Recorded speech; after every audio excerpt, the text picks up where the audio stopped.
माझं नाव समर्पित कोपर्डे. माझं वय 39 वर्ष आहे आणि इकडे आर्टिकर हॉस्पिटलचा माझा संबंध असा आहे की डिसेंबरमध्ये ॲक्चुअली बॅक पेन होता आणि बॅक पेनसाठी मी इंजेक्शन घेतल्या, गोळ्या घेतल्या, पण काही फरक पडला नाही. पण मग इकडे डॉक्टर रणजित राजोरे सरांकडे मी जेव्हा आलो, त्यांनी मला फिजिओथेरपी दिली आणि मला तेव्हापासून खूप रिलीफ वाटलं आणि बॅकेचा प्रॉब्लेम निघून गेला.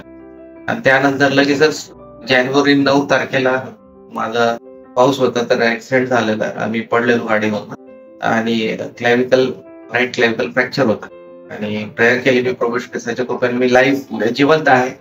आणि मग ब्रेस वगैरे लावला मला आणि मग नंतर मग मी इकडे आलो सरांकडे 9 तारखेला आणि सरांना मी दाखवलं. सरांनी व्यवस्थित पेन किलर वगैरे दिलं. त्यानंतर पेन रिलीफ मला झालं सगळं. कॅज्युअल्टी मध्ये पण एकदम कॉपरेशन नव्हतं, सगळं छान. आणि त्यानंतर शिफ्टिंग वगैरे केल्यानंतर सर म्हटले की ऑपरेट करावं लागेल, नाहीतर मुवमेंट्स रिस्ट्रिक्शन होतील ब्रदर.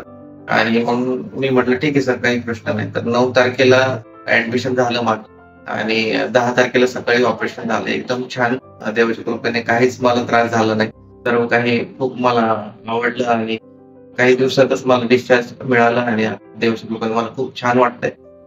मी देवाला देखील धन्यवाद आणि डॉक्टर साहेबांचे आणि वाडीकर हॉस्पिटलचे देखील मी आभारी आहे.